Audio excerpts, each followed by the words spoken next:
हाँ जी, पाकिस्तानियों।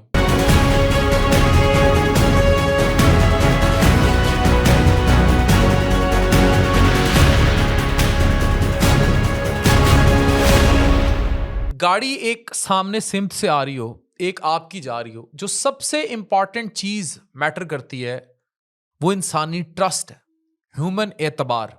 मैं आज आपसे डॉक्टर वर्दा का केस डिस्कस करने जा रहा हूं।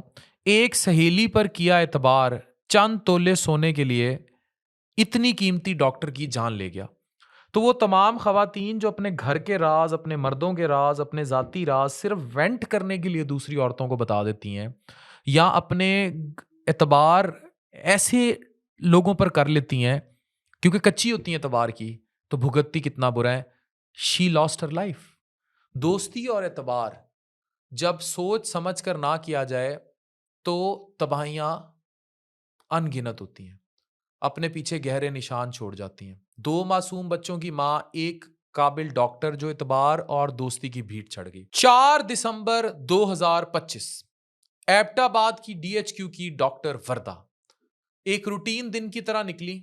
उनके साथ उनकी दोस्त रिदा थी। यह मरकजी किरदार है, वो जिसकी उन्होंने 67 तोले सोना जो है वो अमानत दिया था, और अब वो सोना वापस लेने का वक्त था। सीसीटीवी का आखिरी रिकॉर्ड यही दिखाता है कि दोनों जदून प्लाजा में एक साथ मौजूद थी। उसके बाद डॉक्टर वर्दा गायब हो गई। उनका फोन साइलेंट हो गया और वो जिंदा वापस ना आ सकी। सिर्फ आधे घंटे में उनकी जान ले ली गई। ये कोई अचानक झगड़ा नहीं था, ना इम्पल्सिव रिएक्शन।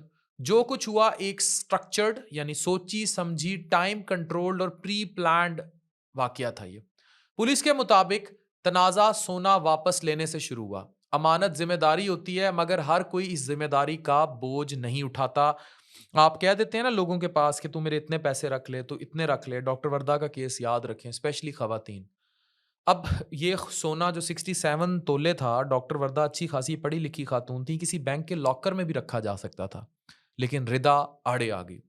रिदा का क्लेम है कि उसने सोना प्लाजा में वापस कर दिया था और डॉक्टर वर्दा ने तकरीबन 8.3 मिलियन के चेक दिए थे, यानी 83 लाख रुपए का कोई ये सारा मामला था। मगर इस एक्सचेंज के बाद ही डिसअपेरेंस शुरू होती है, और यही वो पॉइंट है जहां से कहानी दो हिस्सों में बढ़ जाती है। रिदा की स्टेटमेंट और पुलिस की इन्वेस्टिगेशन। डीपीओ के मुताबिक रिदा डॉक्टर वर्दा को जदून प्लाजा के एक अंडर कंस्ट्रक्शन घर ले गई। वहां उन्हें किडनैपर शमरेज और नदीम के हवाले किया गया और खुद घर वापस चली गई। पुलिस ने सीसीटीवी फुटेज, सीडीआर रिकॉर्ड्स और टेक्निकल ट्रैकिंग से यह पैटर्न एस्टैब्लिश किया। मूवमेंट रैंडम नहीं थी, लोकेशन सेलेक्ट थी, टाइमिंग मैच थी, और हर स्टेप ट्रैक हुआ। यानी डॉक्टर वर्दा का मर्डर पहले से डिसाइडेड था। किडनैपर्स ने उन्हें कत्ल किया। ठंडियानी के एक जगह है लारी बनोता, उनके जंगलों में ले गए और गहरी खाई में दफना दिया। पुलिस ने 6 घंटे के एफर्ट के बाद उनका जिस्म रिकवर किया। अब तक रिदा, नदीम और परवेज को अरेस्ट किया जा चुका है, जबकि अक्यूज्ड शमरेज की तलाश जारी है। व्हीकल्स, स्टैम्प पेपर्स, चेक सब रिकवर हो चुके हैं और फोरेंसिक रिपोर्ट्स एनालाइज हो रही हैं। इस केस का सबसे तकलीफदेह पहलू सिर्फ मर्डर नहीं है, ह्यूमन ट्रस्ट का मर्डर है। डॉक्टर्स और पैरामेडिक्स ने प्रोटेस्ट किया, एहतजाज कर रहे हैं डॉक्टर्स, सोसाइटीज़ ने सवाल उठाए हैं कि इसकी साफ शफाफ तहकीकात कराई जाएं। लेकिन इन दी एंड ये शुरू कहाँ से हुआ था? तमाम खवातीन जो मेरी वीडियोस अपने घरों में देख रही हैं, ये डॉक्टर वर्दा का एक ट्रस्ट था एक औरत पर, अपनी सहेली पर, जिसने इस कदर प्लानिंग की और लालच में आकर उसने जो है ये कदम उठाया। अब जो भी बातें हैं ये तो अल्टीमेटली इन्वेस्टिगेशंस प्रूव करेंगी कि what next to be done. लेकिन अल्लाह उनके मासूम बच्चों को सब्र दे जिन्होंने अपनी इतनी काबिल माँ को खो दिया। उन्हें उस इस मुआशरे के भेड़ियों से बचाए रखें।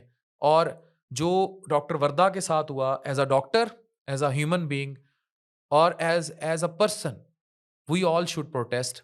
और अगेन मैं फिर कहूँगा कि इंसानी ट्रस्ट, यानी इंसानी एतबार आजकल इतना मादियत परस्ती हो चुकी है कि वो किसी जगह स्टैंड आउट नहीं करता।